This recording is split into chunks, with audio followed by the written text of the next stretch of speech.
everyone, I'm Samantha. And Hope. And we are here to talk about fractional reserve banking, which I don't know a whole lot about, but Hope is an expert and she's got me very excited for this video.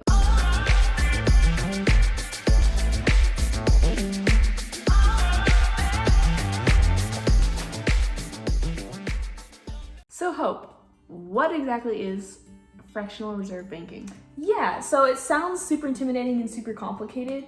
It's basically just like a banking term, and it's a system in which banks operate. So basically, it makes it so that banks do not have to have everything that they've borrowed out to people or loaned out to people. They do not have to have all of that backed by anything. For, explanation's sake, let's say 10%. Like they have to have 10% of all the money that's in their system actually in the bank.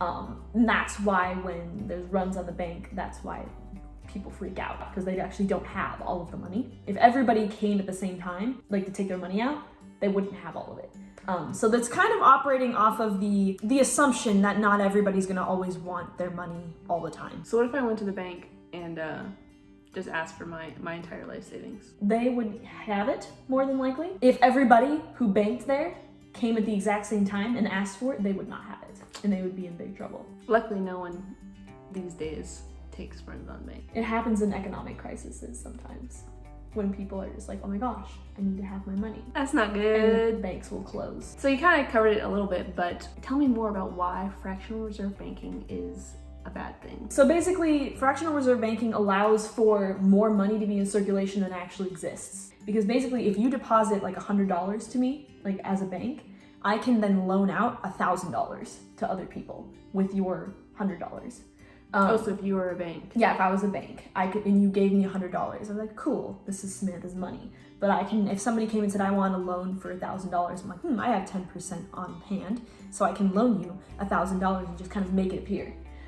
So then instead of only $100 being existing, there's $1,000 that technically exists. So then there's more money in circulation digitally than actually exists. Yeah, so that's kind of weird to think about. It is. So that's why it's not good, because it just allows banks to loan out more money than they actually have. And then also, like we talked about before, it allows for runs on the bank. So if everybody came at the exact same time to get all of their money that's technically yours, you couldn't get. All right, Hope, so you've horrified me. So what can we do about this problem? So that's actually kind of why cryptocurrencies were invented, was to get away from the centralized banking system in which, money can be inflated. Cryptocurrencies are, made for that. Bitcoin, Ethereum, like all these, they're made specifically to combat inflation. Gold and silver are also like assets that don't, like, you can't make more of them. So it's a good store of value. I've actually heard it called like freezing your fruit, so like it doesn't rot. The idea is if you invest in these things, in these assets that aren't able to be inflated, then you can keep your store of value. It'd be like if you had the 1 ounce of gold that you have is always worth 1 ounce. And no matter how many US dollars that gold is worth, it's always an ounce of gold is an ounce of gold. It's an ounce of gold will always be able to buy the exact same thing throughout time. Versus $1 is not going to always be able to buy the same things throughout time, because it's going to inflate.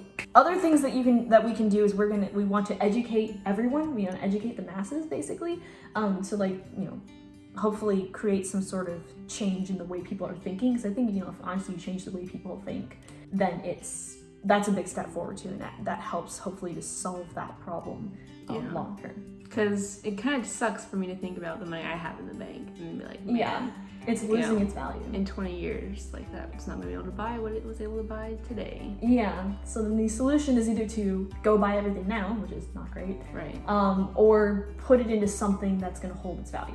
Well, thanks so much for explaining all that. Hope that was quite a bit. I hadn't really learned a whole lot about it before, so now I know some more. Yeah. And now you all know some more, hopefully. Go tell your friends. Educate the masses. Yeah. Send this video to everyone and everyone that you know. Everyone in the world. And hopefully we can, take a stand against primarily inflation for the most part.